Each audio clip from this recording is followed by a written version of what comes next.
Hotrandrana omena lanja ny karazam-pambolena legioma dia na nentim-paharazana izay maniriniry foana ka ahina ho lany tamingana kanefa tsy fahita firy afa-tsy eto Madagasikara toy ny anatsinahy, anamena, angivy, anapatsa sy ny sisa maro. Isan'ny sakafo mahavelona sy ara-pahasalamana mitondra otrikaina nefa izy ireny araka ny vokam-pikarohana izay natao. Araka izany, natao ny 4 Oktobra 2024 ny fanaingana tamin'ny fomba ofisialy ny tetikasa hitrandraka sy hanome lanja an'ireo legioma dia na nentim-paharazana ireo. Entina indrindra ho fanamafisana ny fanjarian-tsakafo eto Madagasikara ary dingana lehibe ahatongavana amin'ny fahavitantena ara-tsakafo. Araka tetikasa ilay voalaza teo zany dia ireny zany no trandrahana an'ilay mpandeha satria ireny no tena misy élément nutritif be da be zany ka ireny zany raha resaka hoe fanjarian-tsakafo zany ireny no tena hoe azontsika trandrahana satria ireny zany mora eto amintsika sady tsy andaniam-bola be hoe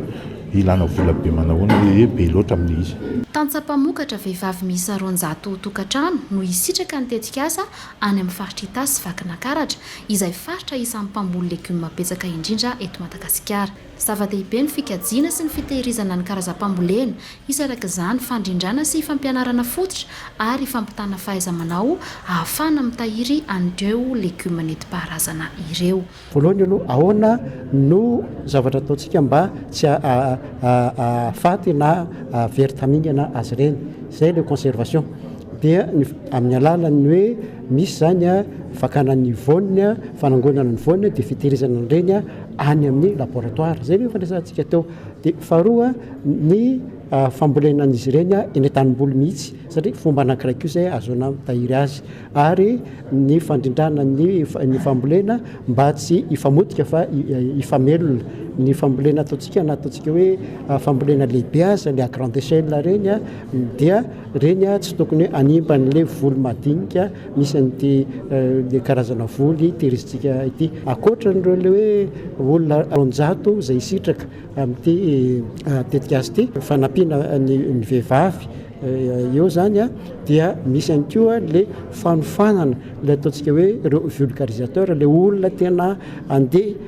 ampita mihitsy zany le hoe ahoana moa zany ny fomba ampitomboana ny masom-boly, ahoana ny fomba anaovana ny fambolena, ahoana ny fomba ataontsika amin'ny ny fitrandrahana, ny fandrahoana sy ny famarotana. Marina moa fa tetikasa fa tsy ny Darwin Initiative vola izy ity ary farana amin'ny taona 2024 fiara-miasa eo amin'ny fanjakana malagasy amin'ny alalan'ny ministera ny fambolena sy ny fiompiana aron-jono ny foibe-pikarohana FOFIFA ny Université Antananarivo avy amin'ny sampandra fiofanana siansa sy ny agronomika miaraka amin'ny fanjakana britanika amin'ny alalan'ny World Vegetable Center izay andrindra ny tetikasa. Dans le cadre de ce projet,